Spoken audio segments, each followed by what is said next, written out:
Underwater color and the heat from the band that came from Argentina. Up to my chin in medicine, it's just me and the band from Argentina.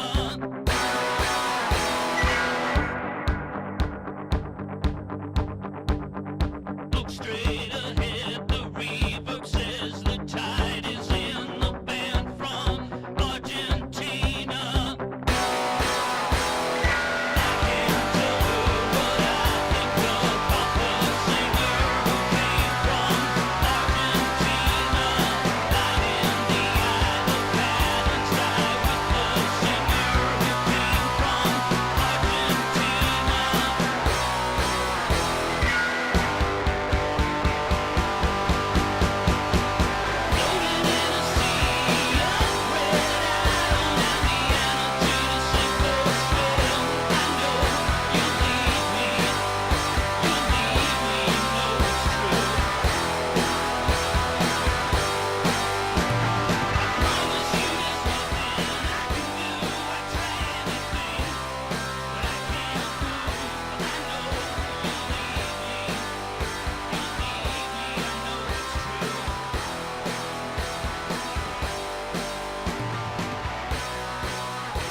Underwater color and the heat from the band that came from Argentina. Up to my chin in medicine, it's just me and the band from Argentina.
What do you do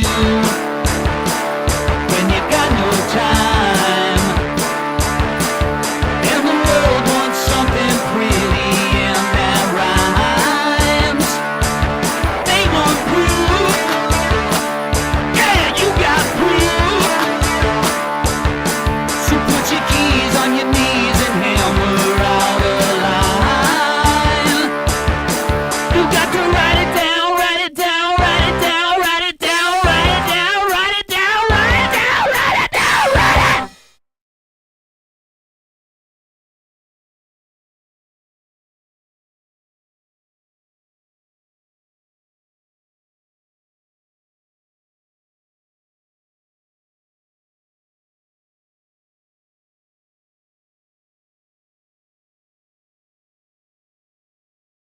Summer, roughly 11 o'clock at night. BB is brushing her teeth in the bathroom. In the bedroom, directly across the hall, Nick is sitting on his bed reading. BB stands in the bedroom doorway and addresses Nick. You still haven't given me my birth certificate. Huh? BB ducks into the bathroom to spit and comes back. My birth certificate? You still haven't given it to me? Oh, right. I'll have to look through my files. I know I have it somewhere, but it's... You didn't lose it, did you? No. Why would I do that? I asked you a long time ago, and you still haven't given it to me. You seem to have a knack for asking at weird hours, like now when it's almost time for bed. But I've asked for it a bunch of times already. I know, but why do you need it anyway? I just want it, just to have it. Okay, I can give it to you, but make sure you don't lose it, okay? I only have one copy, and I might need it again at some point. Why do you need it? Just, I don't know, just for my records, like tax purposes or legal reasons or whatever. Well, I'm going back tomorrow, so I need to get it before I leave. Okay, I'll look for it in the morning, but it might take a little time. I'm not sure what you need it for. I just want it. Why can't I have it? I'm not saying you can't. I just thought I could hold on to it for you until you really need it. That way it won't get misplaced or damaged. That's okay. I'm not gonna lose it. But you lost your bus pass the other day, and That is different. That's a card. I'm not going to lose this.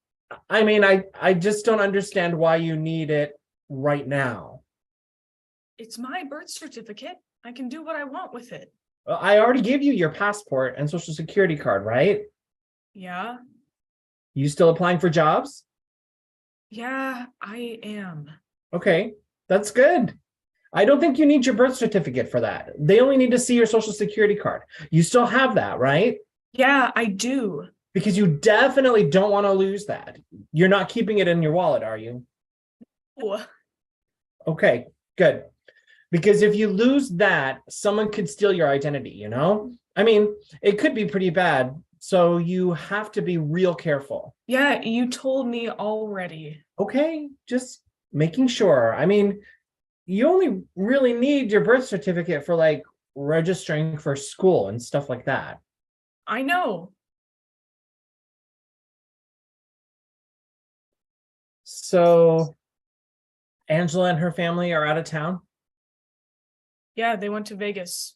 I wanted to go too, but I don't have any money and I don't like being at the house alone. It's scary. They're charging you rent over there? Yeah, How much? $300. That's pretty reasonable. Mhm. But how are you paying for that? You don't have a job yet. Mama said she'll pay for half. Really? Oh, okay. I didn't know that. And what about the other half? I am not sure yet. Usually you get a job first and save up some money, then you move out. Yeah, but it's okay. But what happens if you don't have enough to pay rent at the end of the month? What's Susanna going to do? She says it's fine. You can pay her back later? Yeah, Okay. I just hate for you to go into debt and have to owe her a lot of money. That's why I'm suggesting that you stay here until you get a job at least. I don't want to stay here. It's so sad and depressing. No one ever talks, and we never do anything fun. It's just so boring. And that's why my friends never want to come over. What? That's not true at all. Your friends come over all the time. If they think that it's boring, they hide it pretty well. You don't know. I get depressed just being here. That's why I moved out. I don't think that's why you're depressed. Yes, it is. When I'm sad, you never try to talk to me. You just ask me if I want to call my therapist. Well, if that's your attitude, it is probably better that you moved out. I heard you reconnected with Jason recently. I think that's great. I was really glad to hear it. You know, you don't have to hide these things from me, right? I'm totally fine with it. I think it's a good thing. So he has another daughter now? Yeah, she just turned 1. Wow, another half sister. Sorry, I didn't mean it that way. Amber's more like a full sister since she's lived with you her entire life. Until now, I mean. You know that you can talk to me about any of this stuff. I don't want to talk to you. Okay, you don't have to. I'm just saying that I'm here if you want to talk, but you don't have to. So it was okay the other day seeing Jason? It was fine. Why? I was just afraid that, well, you know, that it might be awkward. You haven't seen him since you were a little kid. That doesn't matter. It was totally fine. Listen, I know you feel ripped off, that you missed out on having a normal family life, and I'm sorry for that. I never meant for it to be this way either, but I've always done my best to take care of you. You and Amber have always been the first priority, no matter what. What are you talking about? You've never done anything for me. Things were good until you kicked Mama out of the house and made her go back to Japan. Wait, is that what she told you? Because that's not what happened. After you met that woman, you just kicked her out of the house and she had nowhere to go. That's not, you know, it's really not fair how she dragged you into this. None of it had anything to do with you or how I felt about you. I never wanted to live with you. You didn't even ask us what we wanted to do. You just decided, and that's why I moved out. Because I can't stand being here anymore with you. Angela and them are more like family anyway. Suddenly, Nick rises and moves over toward the desk. Hold on a sec. I think I remembered where I might have put your birth certificate. Nick crouches down, opening the file drawer and retrieves the birth certificate with very little difficulty.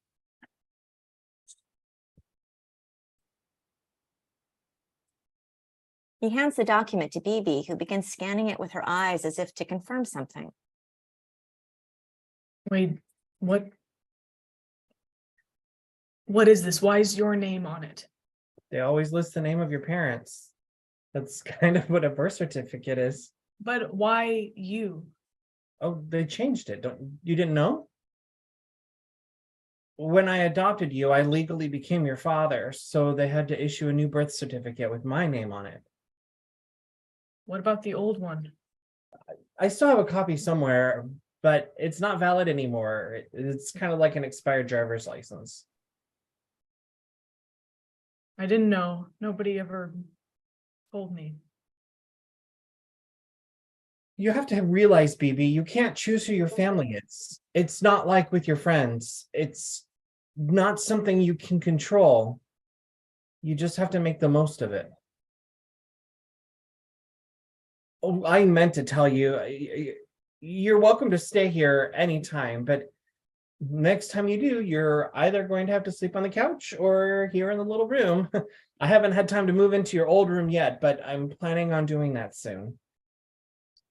Actually, I don't need it.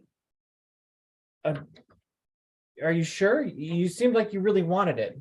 It's okay. I'll get it later. Okay.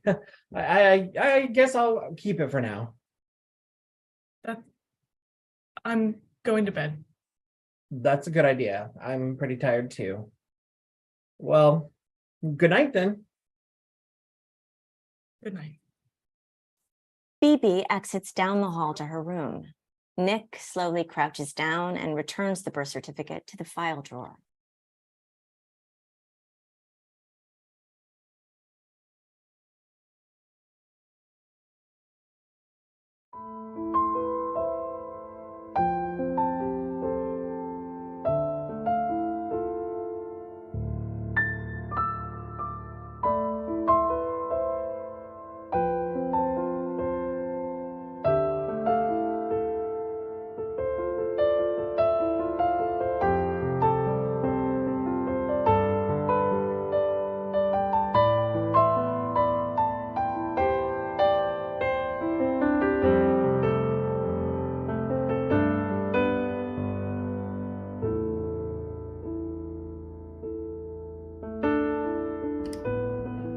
Hi, I'm not Sarah McLachlan, and what you're hearing is not her hit song, Angel.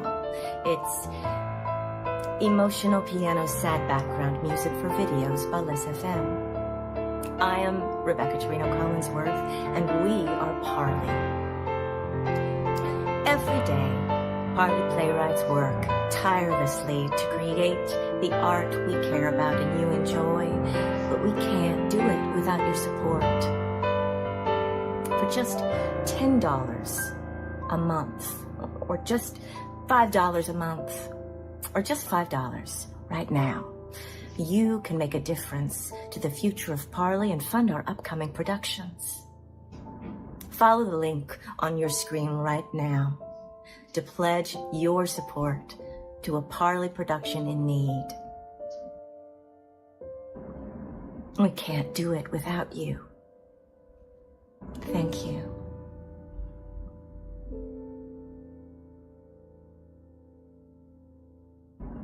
You're gonna get this as an ASPCA ad, right? I don't know.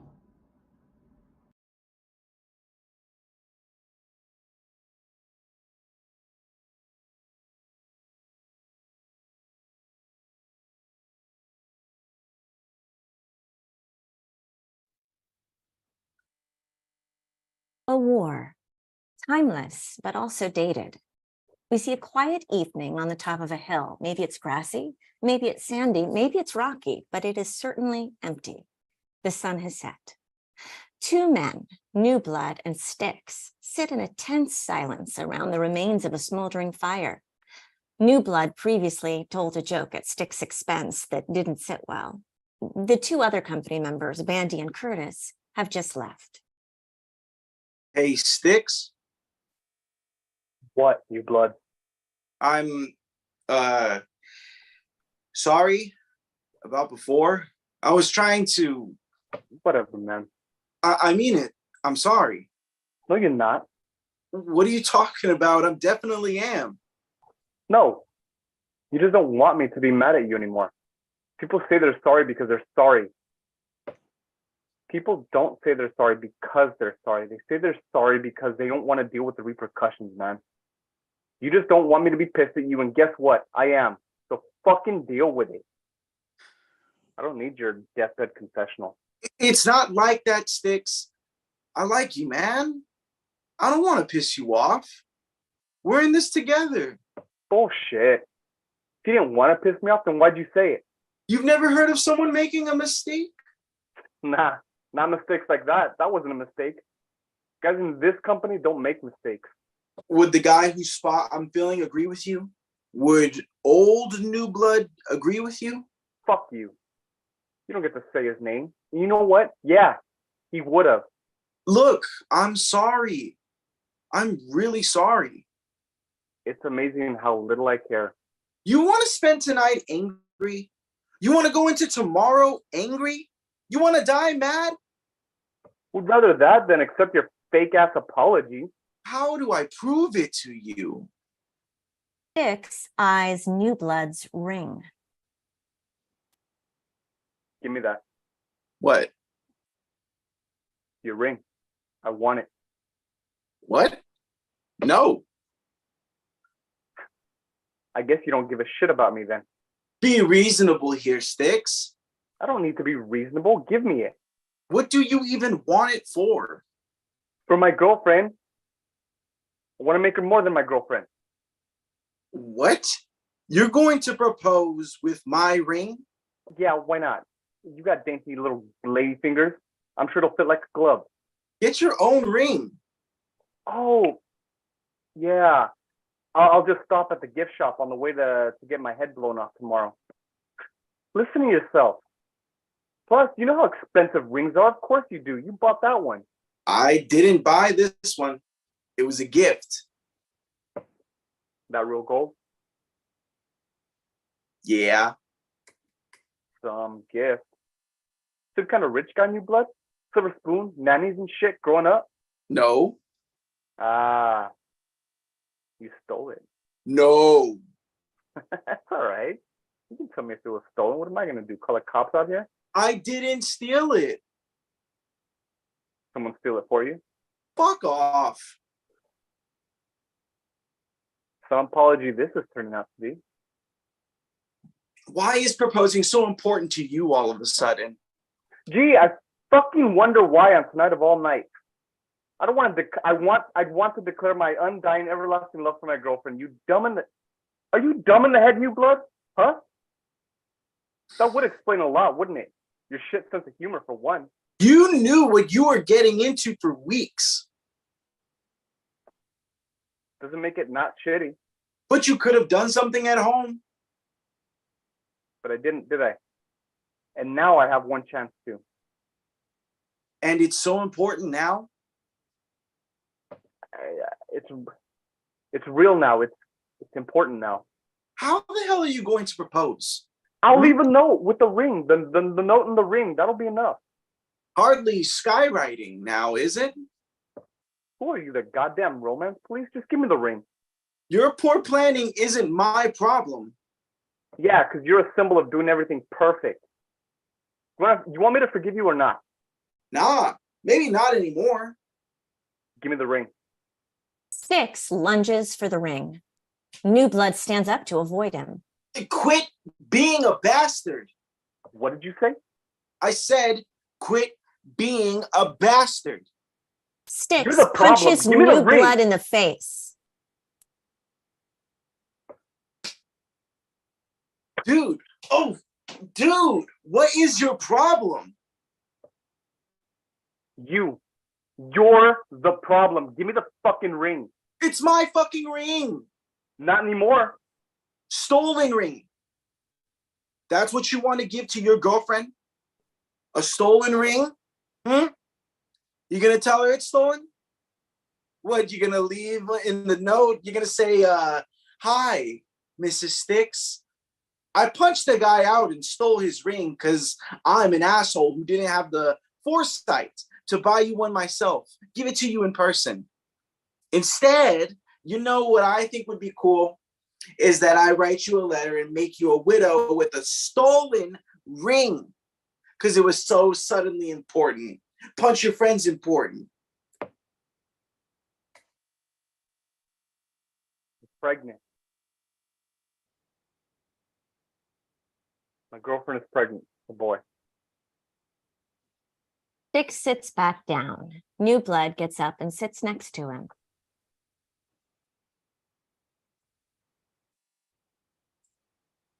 You have two parents in your life, New Blood? Never.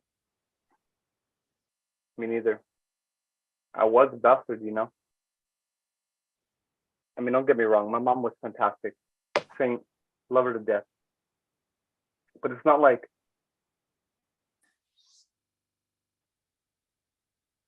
I had that many opportunities to overcome being a bastard. You did all right. Would I be here if I really did it all right? I think it's not like I had aspirations of hanging around you assholes all day. You wouldn't have it any other way. Sure, I would. I'd have it a bunch of different ways, 100 different ways. Could have had a real life, you know? Treat my girl right, set my son up for success, had a nice car. But yeah, you're right. I think I always end up here. Could have been a nicer road to get here, though.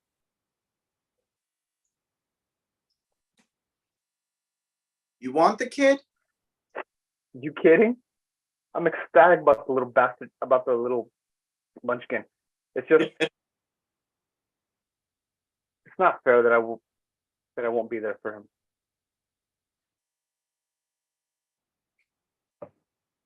Yeah, I always meant to marry her. Always did. She would have said yes. She would have just been so happy. We just never got around to it, you know? Hindsight and all. Hindsight. So the best I can do for that kid is make sure he's in a bastard. And maybe that's worth something. Maybe he won't end up like me. I hope he doesn't end up like me. You don't give yourself enough credit, Sticks. Coming from the guy I've been screaming at. I've been screamed at before. I'll be screamed at again. The point is, I'm used to it. You aren't breaking new ground here, Sticks. I'm sorry, man. I've been Nah, you're just going through some shit. We're all going through some shit. You're not going through some shit? Yeah, I'm going through it. You're just going through it a little more. That isn't fair of me. Life isn't fair. Yeah. You tell Bandy yet? Wasn't planning to. No? You don't think he'd be stoked to be Uncle Randy? Uncle Bandy? Fuck. He'd make a good uncle, wouldn't he? He'd be a hell of a fucking uncle. So maybe we don't tell him. Yeah, I get you.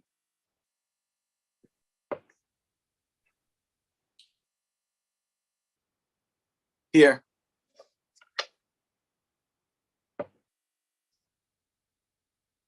Nah, man. I don't deserve it. Take it. You mean it? Yeah. What use I have for it? You can't take it with you. Or whatever. Bix finds his pack and produces a notebook and pen. He rips out a piece of paper, looks like he's going to start writing, and pauses.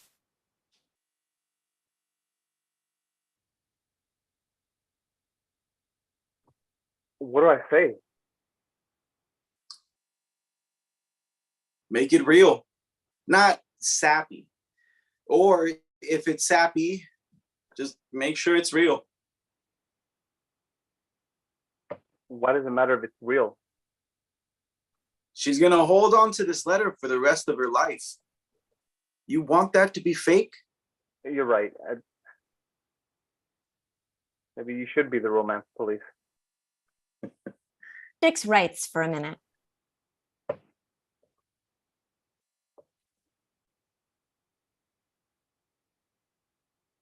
Can I read you what I got? Nah, man. That's got to be between her and you. You're right. You're right. Yeah. And him. Who? You know, your kid. He's going to read it someday. Write something in there for him too. Yeah.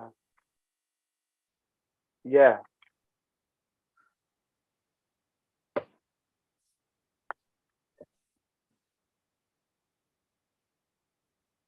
You think she'll find someone else?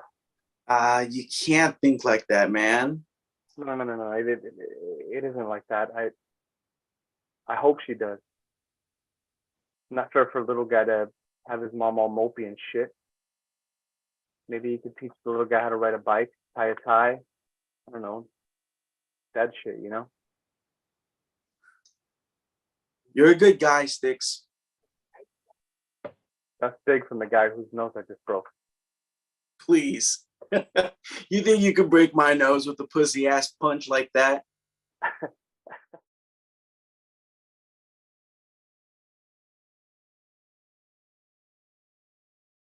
Storytelling is a performance of our memories, and it is a performance of the meaning we make and imagine, within and outside of our lived experiences.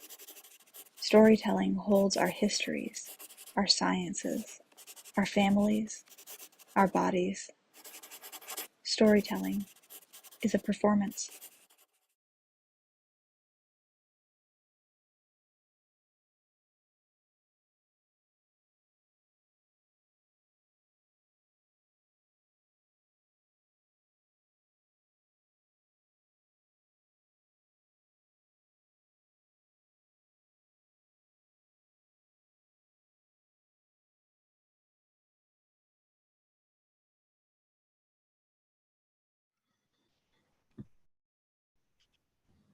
An old inn at Cape Cod, late 1800s. A married couple enter a room at a fancy inn. How nice. It's such a big, airy room. You will have loads of sunshine with all these windows. Are these windows barred? They're only barred to protect the children who stay here. Who would bring their children to this hideous place? It's not hideous. I don't think I'd bring Henry here, even if he remembers I'm his mother after all of this. You're upset. Try taking a nap. He's receiving Mary's breast milk. He's receiving skin on skin time with a woman who isn't even his mother. You'll return to Henry a healthier mother. What if he begins to think that Mary is his mother? Breast milk is life, it's sustenance. There's something unsettling about this place. Plus the baby. You're in no condition to care for Henry. I think I could do it with help. You'll be a whole new mother when we return home in a few weeks. Weeks? You told me we'd be going away for 1 weekend. What are we doing here? You need rest, Margaret. You know how I feel about this rest cure. It's for the best. I'm not convinced. It's not your fault, darling. I blame America. All this progress and rapid change. It's having damaging neurological consequences, especially on women. What I need more than anything is mental stimulation, John. Lie down on your back so I can give your stomach a massage. That's an odd place to be massaged. Plato said, Plato is dead. yes, but he was a great philosopher. What does Plato have to do with you massaging my stomach? I'm trying to tell you, but you keep interrupting me. He begrudgingly lies on her back. Better. He begins massaging her uterus at a rapid pace. Plato said the uterus is an animal. John, it's too much pressure. He said an animal roamed inside women's bodies. You're massaging too fast. Slow down. In order to tame the animal, I need to massage you in an animalistic fashion. I don't like it. Your hands, they're vibrating. Excellent. I'm trying to create electricity with my hands. Please stop. Try to relax, darling. What does Plato know? It's not like he had a uterus. You're distracting me. Yes, just like that. That feels better. Feels good to laugh.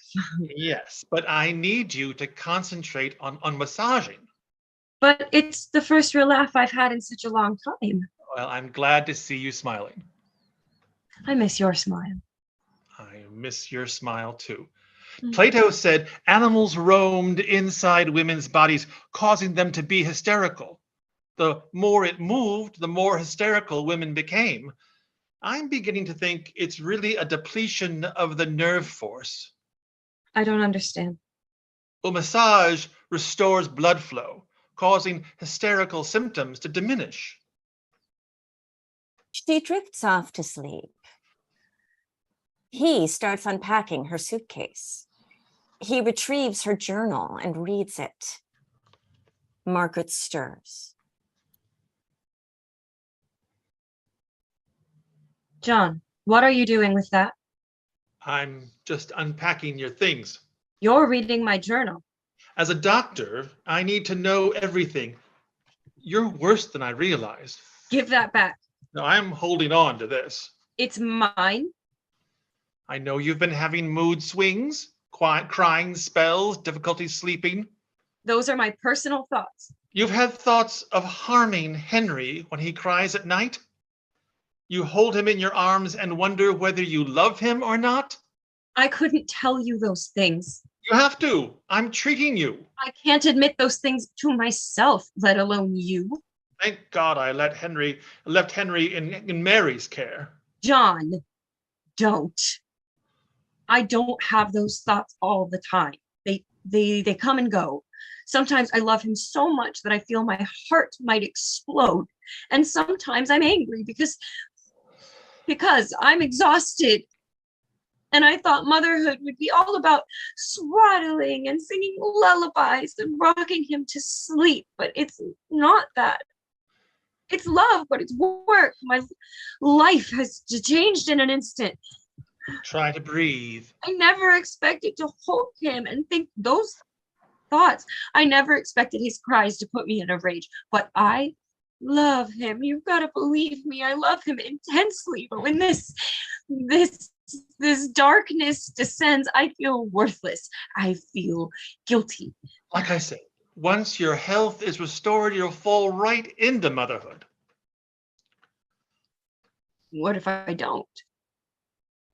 How can I call myself a woman if I'm not a mother?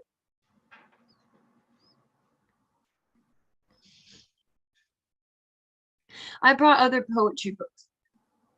Give them to me. They bring me comfort. I don't feel they're suitable for you. Where are my books? I don't want you reading Mary Robinson or Charlotte Smith. Why not? Mary Robinson was an actress. She also wrote about the marginalized and downtrodden. What's wrong with that? Why should we care about the marginalized and the downtrodden? I care. Besides, Coleridge said she was a woman of undoubted genes. Was that so? And Charlotte Smith? She also wrote about social injustice and the British class system. She wrote from experience. But we're not poor. But I care about those matters. You need to get well. Reading about social issues will only distress you. You just don't like me reading the words of women. Admit it. Their words inspire me. You're not a writer. Writing is your hobby. And demeaning what I love to do seems to be your hobby. Well, you're just being rebellious like the poets you admire. I'm not allowed to write. I'm not allowed to read. Plato's right. I do have a caged animal inside of me that's dying to get out. Now don't yell at me. Watch no more the twinkling stars. Watch no more the chalky bourne. What are you doing? Lady, from the holy wars, never will thy love return. I don't want to hear this rubbish. Cease to watch and cease to mourn. Enough, Margaret. Thy lover never will return. You're red in the face. Watch no more the yellow moon peering over the mountain's head. You're breaking out in hives. Rosy day returning soon will see thy lover pale and dead. Pale and dead? Pale and dead? Pale and dead. I don't need the books. I know their poems word for word. More morphine for you. Cease to weep and cease to mourn. You're sweating, shaking. Thy lover will no more return. You're not yourself. Is it true? Is there an animal inside of me? Hold me. He holds her until the morphine kicks in. Once she's asleep, he turns out the light and falls asleep. Margaret stirs. She notices that patches of the wallpaper are stripped off at the head of the bed. She studies the patches and pulls on them. I've never seen an uglier wallpaper in my life. It's so sprawling and unapologetically flamboyant. It commits every artistic sin. It's like an amoeba altering its shape. It moves about and extends in these finger-like projections, uncertain curves that give way to outrageous angles. The angles plunge, curves, and plunging angles, curves, and plunging angles, and contradicting shapes. And the color, oh, it's repellent. It's this revolting, unclean yellow. No wonder there are bars on the windows. The children must be terrified of this shade of yellow. Oh, Henry would be scared. He'd let out a fearful cry. Oh, I'd recognize that kind of cry. I'd shield his sweet eyes and protect him. I'd tell him that yellow is a luminous color representing happiness and optimism. But he'd know the truth. I'm not happy. He must see my vacant eyes when I hold him. Yellow. It's the color of enlightenment and creativity. Well, but I'm forbidden to be creative here. There's a dark side of yellow. How do I explain that notion to my little boy? How do I explain that notion to myself? I want him to believe yellow is the color of joy. But this yellow betrays me. It's betrayed every woman who has stayed here. As long as I'm in this room, I'm forbidden to imagine. Is there anything worse? It's like a death. Oh, it's repellent, it's revolting. I'm captive in this unclean yellow. I must find a way to keep going. Oh, keep moving forward. Once I free myself from this trap my husband has set, I'll hold Henry in my arms and kiss his soft cheeks. Then I'll be the mother he deserves and needs. Or at least I hope to be.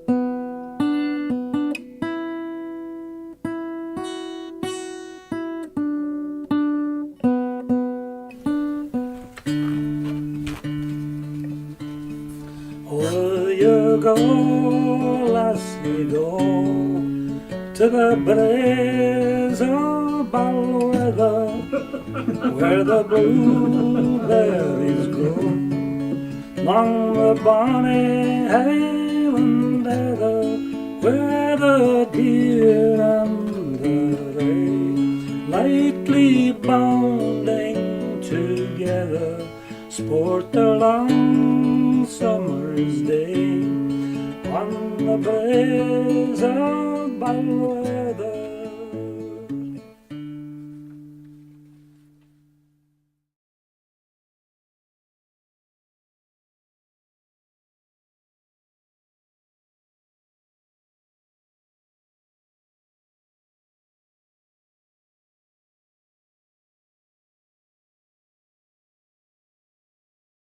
Morning. A small, shabby bedroom. Sunlight streams in. Sound of waves is heard. Seagulls screeching. Man wakes up beside woman. Woman wakes with a start. Oh, Morning. yes. Man pulls woman into him. Come here. Woman smiles and lets herself be taken in for a moment, then pulls away, looking around the room. I need to. What's the hurry? Stay a while. He kisses the top of her head. Woman melts in for a moment. You're very warm. It's my superpower. He kisses her again. Thank you for saving my life yesterday. I heard you. You were drowning. I couldn't let that happen. You're enchanting. Not of this earth. Mhm. My superpower. They enjoy each other. A loud seagull screech. Woman gets out of bed, looks around the room. I need to. Man tries to pull her back again. No. Stay with me a while. Tempting as that is. You are the temptress, my savior. And now this temptress needs to. Don't leave. Stay a spell. You are distracting me with those eyes. Is it working? Maybe. Stay with me. No, really. You brighten the room. Stay. You are full of pretty words, but But what? you don't even know my name. I'd love nothing more than hearing it. I don't know your name.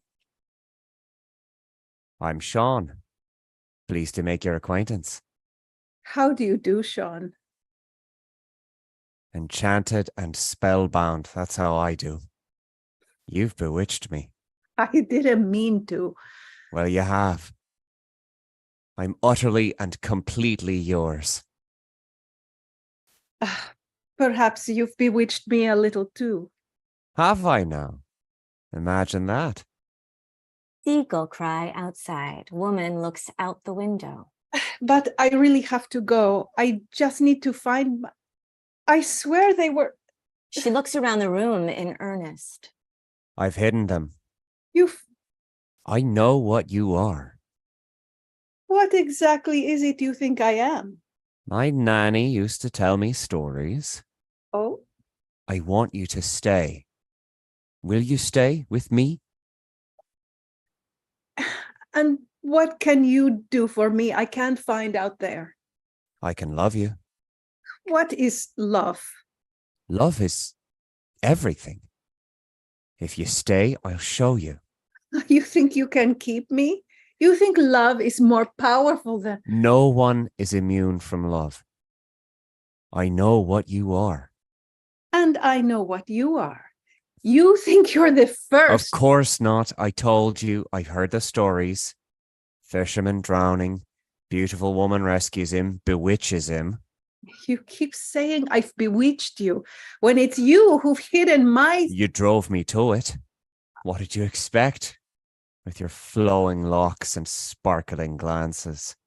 It was you who lured me to your cottage and stripped my. I was enchanted. I couldn't help myself. Men always have an excuse for their poor behavior. Is it poor behavior to love? You don't even know my name. Will you share it with me? Perhaps. But it must be an equal transition, and this. You've cast a spell over me. I'm helplessly in your thrall. And yet. I love you. Oh. I'll give them back if you promise to stay a while. Not forever, just Love again. with my whole heart. So this love you speak of, is it possession? How can I get you to understand? How can I get you to understand? Love is... Love is... What? Love is what? Love is a shout in the void. It's desiring your happiness and well-being more than my own. It's letting you see all I am. The ugly and the awesome and the tender and the brave. I'm just an imperfect man with a short life, and one day it will all be oblivion, and the sun will swallow the earth, and we will be dust. But you give me strength. You give me courage. And love is the cave drawing on the fabric of the universe that proves we were here. We lived. We mattered to each other. Yes, this is what I feel for the ocean. And perhaps. But wouldn't that mean also letting someone go if that was their desire?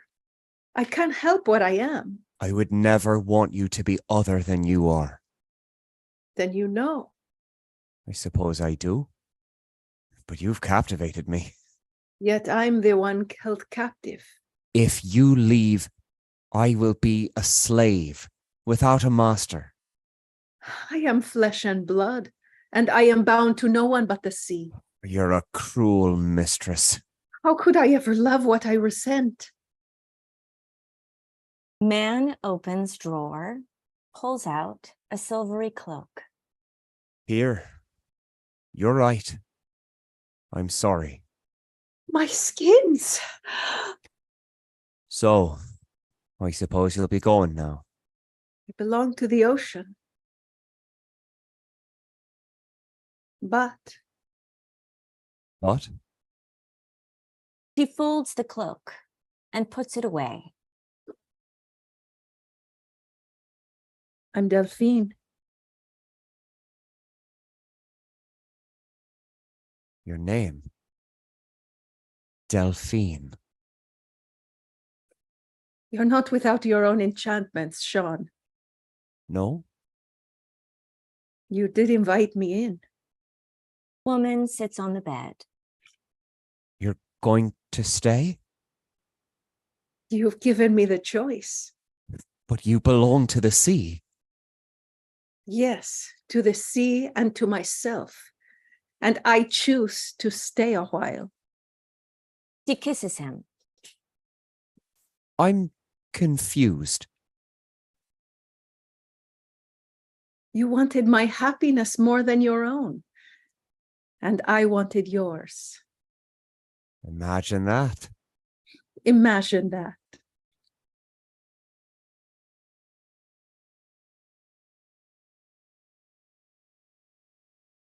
Hurry. Our playwrights need your help now. Not because there's some kind of a deadline or anything. They're just generally impatient.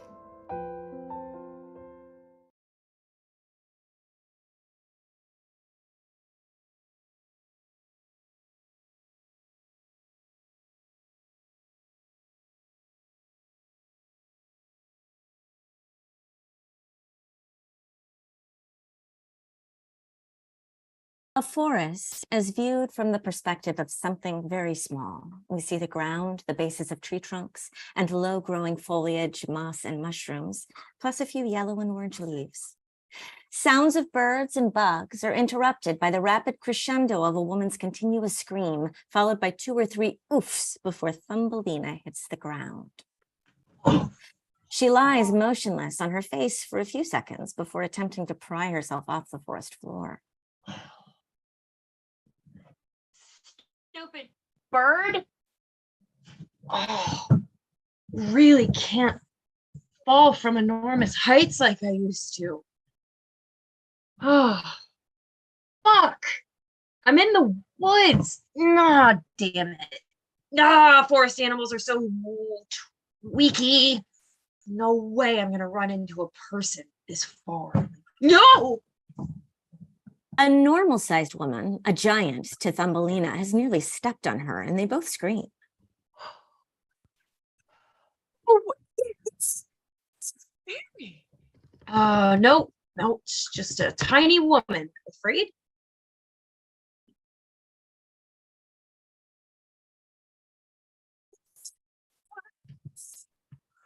Yeah, it's unusual, but I'm just an extremely small human woman.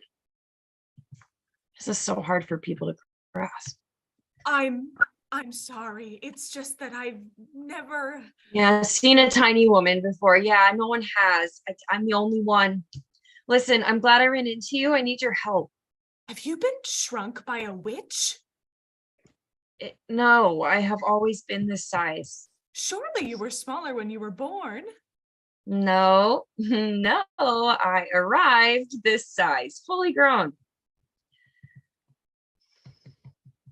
Are you serious? I know, it's weird. All right, I'm aware. It's just, you said you were a normal human woman, but that's Poor choice of words. Please. I'm trying to get to Mad Moss Cottage, and I need a normal sized set of legs to get me there before the first frost. Yes, I'm aware that a witch lives there. No, I am not a witch or a witch's familiar. And please spare me the story of whatever relative's coworker you have that was turned into a pile of some horrible substance after knocking on her door.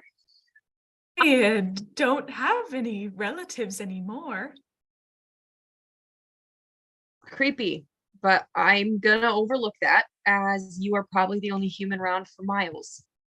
I am, yes. God, you're not lost, are you? Oh no, I live here.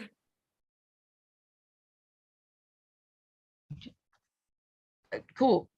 So Mad Moss is about 2 leagues from Mudtown, and I think I spotted that from the air. If you can just carry me there. Oh no, I'm sorry, I can't do that. Why not? I never go into town. Oh, look, I get it. You're a hermit, but surely you can see I'm in a desperate situation. Without a set of normal sized legs, it could take me 2 weeks to get to town. By then, it could be too cold to keep going, and I cannot spend another winter shacked up with a woodland creature underground. That sounds rather cozy to me. Oh, you'd think so, but then you lose your circadian rhythm and you get depressed, and before you know it, you've agreed to be some mole's trophy wife. You're married to a mole? I left him at the altar. Look, if you can just get me within sight of the town. No, I'm sorry. I'm very sorry. I want to help you, but it's just it isn't possible. No, please don't go. Hey, please, just stay here until I can figure out something else. Please.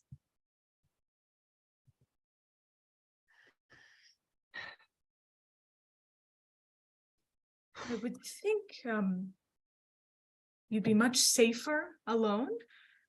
Don't want people to capture you, make a spectacle of you for money, treat you as a doll or a pet or worse.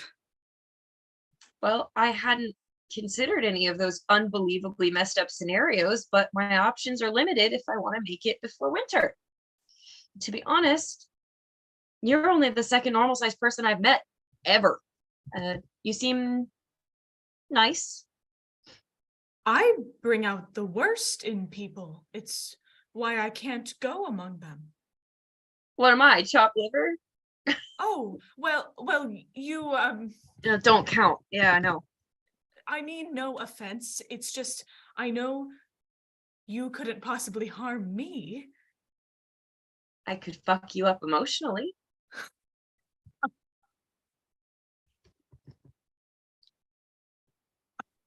No, you couldn't. Huh. What the hell exactly happened to you? Well, I lived in the countryside with my mother until I started my period, and then she locked me in a tower with no doors, which is where I stayed until I was 16, when the prince of the Eastern Realm climbed into my room when my mother wasn't there, and I had never seen a man, and frankly, he's incredibly hot, like objectively, and I fell completely in love with him. I got pregnant, and I couldn't hide that forever. So my mother, who turns out is a witch, cut off all my hair and just like magicked me into the wilderness. So I gave birth to twins in a cave. And then 10 years later, Frederick just wanders by with no eyes anymore. God knows how he found it. We never could figure that out. And I was crying hysterically onto his face. And some of my tears went into his eye sockets, and his eyes reappeared. So then we got married and went to live in his castle. And the kids were basically feral, and everyone hated them. And giving birth by myself in a cave really messed everything up down there. So I couldn't bear him any more children. And then I turned 30. And he just couldn't stand to look at me anymore. So I left. well, was forced to leave. And then no one in the towns would believe I was the former princess, and I kept getting raped, so I moved to the woods.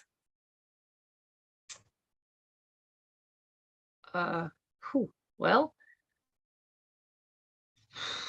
that's I can see why you wouldn't want to go into town or anywhere.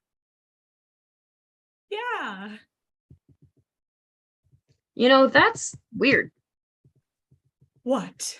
Oh, your whole life, actually. But I also married a prince who got tired of me. Really? Was it because you're so small? No, we're the same size. He's a fairy. Oh, that makes sense. Well, it might if I could fly or avoid aging.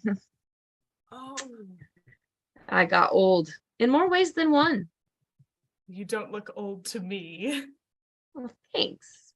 But standing next to him, it was pretty noticeable. He aged well? He's immortal. Oh, were your children mortal? We never had any, probably because we were different species. Perhaps that's best. Maybe. How strange that it should happen to both of us. Our princes tire of us and send us away. Do you suppose it happens to all princesses? Maybe it happens to all women. Who knows? I'll ask the witch when I get there. How are you at climbing trees? I see a nest in that one. I might be able to hitch a ride on another bird if you can get me up there. Why are you going to see a witch?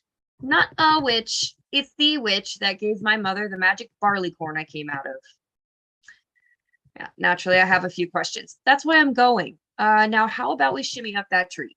What if she's evil? She probably is. She made a person 2 inches tall. That's pretty fucked up. Perhaps you should stay away from her. Yeah, I realize that's your answer to everything, but I can't do that. She's the only one who can tell me why I'm like this. Maybe even fix me. What do you mean? Make me normal? Big? Like everyone else? You want that? Of course I do. People aren't meant to be this tiny. Existence is pretty much life-threatening for me. It's a miracle I've made it to this age, which is incredibly ironic given my husband's reason for ending our marriage.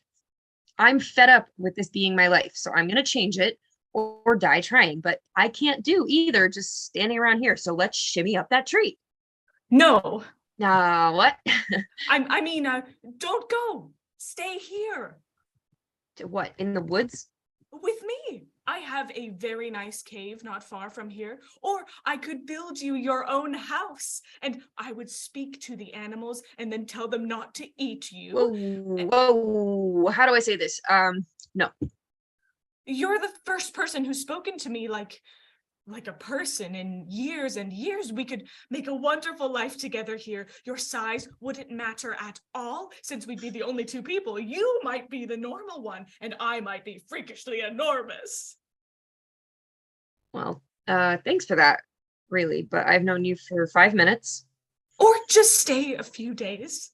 I'd so like to talk more with you. Look, I'm sorry.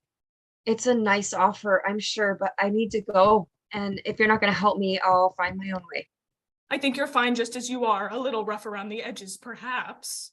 Look who's talking. But there's nothing about you I would have altered by a witch. There must be some purpose for you being the way that you are. You just haven't found it yet. Life is for people your size. I can never really have a chance at a life the way I am. And every day, every moment I spend being this size is a waste.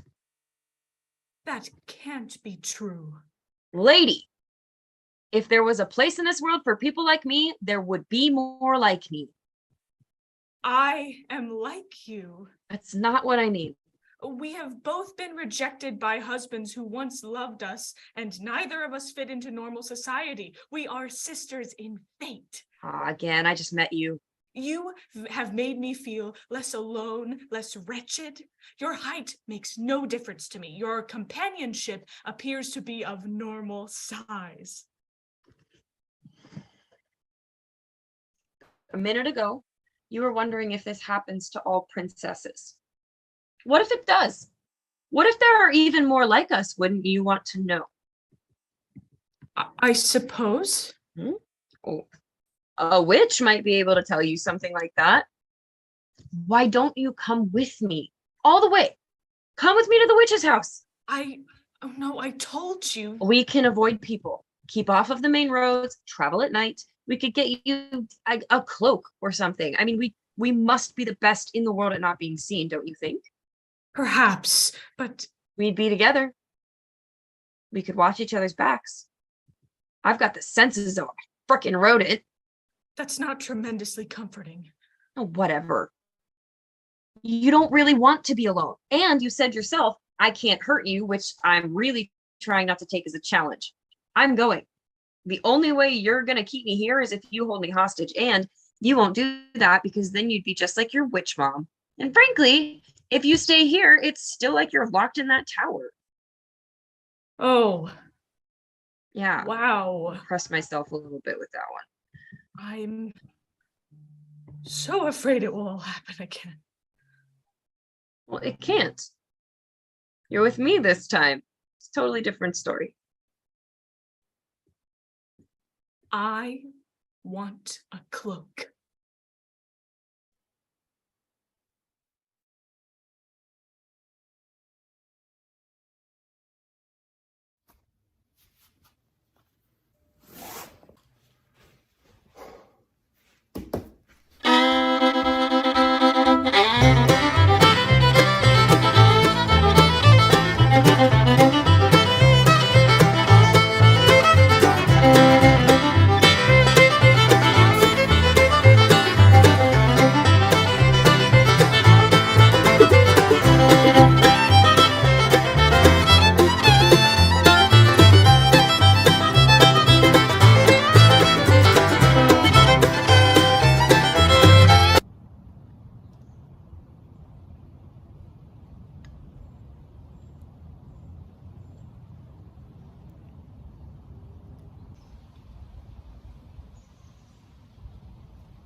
Parker Medlin Better and Abe stroll arm in arm down the hallway of an apartment complex. The hallway doesn't seem to end. It's odd. It's romantic. I'm about to say something that won't make any sense. Nothing I can't handle. Fire away. Parker Medlin Better, I'm in love with you. I've been waiting to hear that forever. It feels like I've been waiting forever to say that to you. That's delightful. You don't understand. Every night before I go to sleep, I visualize you in my head over and over, hoping I'll meet you again. It's a gamble which nights you appear. I've tried so many different tactics. I've tried strategically taking melatonin, CBD gummies, warm milk before bed, trying to see how it would affect my dreams, which is how I found out that there's a 60% chance I see you on nights I take a Kirkland brand melatonin gummy right before falling asleep at around midnight, set an alarm at around 4 a.m., then go back to sleep. On days I don't see you, I wake up in the morning feeling like a sick dog. I don't know what I'm talking about. It's all so absurd. I can't believe I've fallen in love with someone from my dream. I love you too, Abe, but you shouldn't hang your coat on my hook and call it good. You know what I mean? Because you don't exist? Oh, I do exist, Abe. I don't get it. You don't remind me of anyone I've met in real life. You've never had a crush on someone who wore glasses. That's true. Everyone I've had a crush on in the past had 20/20 vision. But that doesn't matter. You look so sophisticated in your glasses. Have you ever considered that I'm you? What? Like, I'm in love with a gender bent version of myself? Not quite. Stay there. Parker Medlinbetter lets go of Abe's arm and walks backward a few steps. Abe stares at Parker Medlinbetter. Parker Medlinbetter stares back at Abe. Abe is disorientingly stricken. Wow. I don't want to wake up. Does it make sense yet? Not yet. You're beautiful, though. Maybe a better way to put it is that I might be an aspect of yourself. That's ridiculous. I'm not a narcissist. I wouldn't love myself the same way I love you. You are desirable to me. I don't find myself desirable. I wouldn't have sex with my clone on a good day. Get your mind out of the physical for a second. Oh, God, you're right. How disgusting of me. Oh, snap out of it. I'm not religiously guilting you for your sexually charged feelings. I want you to shift your mind from the physical to the metaphysical for a second. What in the world are you talking about? Why is this hallway so long? We can enter one of the units. We can? Yes. Well, I would love to, but I can't lucid dream yet. You're lucid dreaming right now. Why? Because I'm aware that I'm in a dream? But I want to be able to consciously control my actions. Well, at least you're aware in the first place. Not a lot of people get there. Parker Medlinbetter opens one of the unit doors and shoves Abe inside. Parker Medlinbetter follows. They emerge from a different unit door. They are back in the hallway again, but a significant amount of time has passed. How long were we falling off of your veranda? 15 minutes. Oh, my veranda. It's where we hung out in your dream in May. Yes. We swapped stories for hours. The stories didn't make much sense, but I learned so much. I think that's when I realized I first fell for you. Then we went to the sea in your dream in June. I want to take you back to the sea. I wish I could lucid dream so I could take you back to the sea. I could take you to the sea. But I want to take you to the sea. What if I told you I wanted you to wake up? Why? You were really expanding your mind here in your dreams, but you don't use it in your everyday life. Well, that's because I'm pathetic in my everyday life. I'm stunted. Who am I to you? The love of my life. Who am I to you? I am your creativity. What? Would you call me pathetic? Would you say that to my face? No. I think you should wake up and start practicing interacting with real people. Why not start with your cute coworker? I am in a dream. I am in a dream. Reality check. Abe scrunches his eyes closed and with great effort passes his entire pointer finger through his palm. Abe grabs Parker Medlinbetter by the arm and throws himself into a different unit. They emerge from another door, soaking wet and shivering. Well, we were in the sea, all right. Abe kisses Parker Medlinbetter tenderly. I'm a strange lump of a man, Parker. How do you spell your last name? Medlenbetter. Nerd, brat, melt keeper. Pelt, renter embarked. Red temper blanket. Why are you making anagrams out of my name? Maybe a hidden meaning? I don't know. Not every subconscious thought you have is the tip of an iceberg. Sometimes bullshit floats through your brain and you need to let the sea wash it away. I'm undesirable. I've always considered myself undesirable. Sometimes I feel like no one will ever be able to understand me. I am A neutered dog chained to God's doghouse, evangelical purity culture, and my lack of meaningful social life has stunted me sexually, emotionally, and mentally. But I know I'm a very creative person with a rich inner life. I have an uncanny knack for anagrams. I can code beautiful websites. I can lucid dream. Sometimes I think being creative is the only thing I'm good for. I hate myself for that.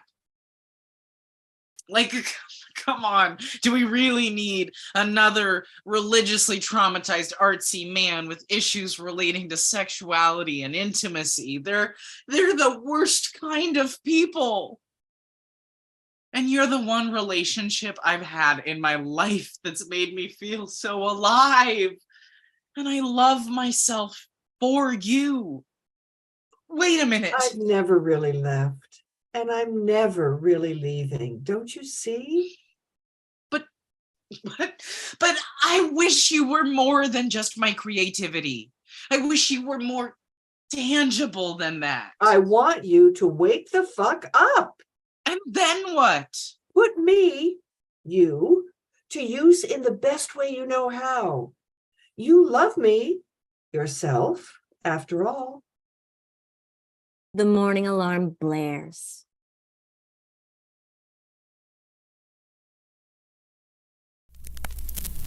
When your hands start cramping, you've done a good day's work.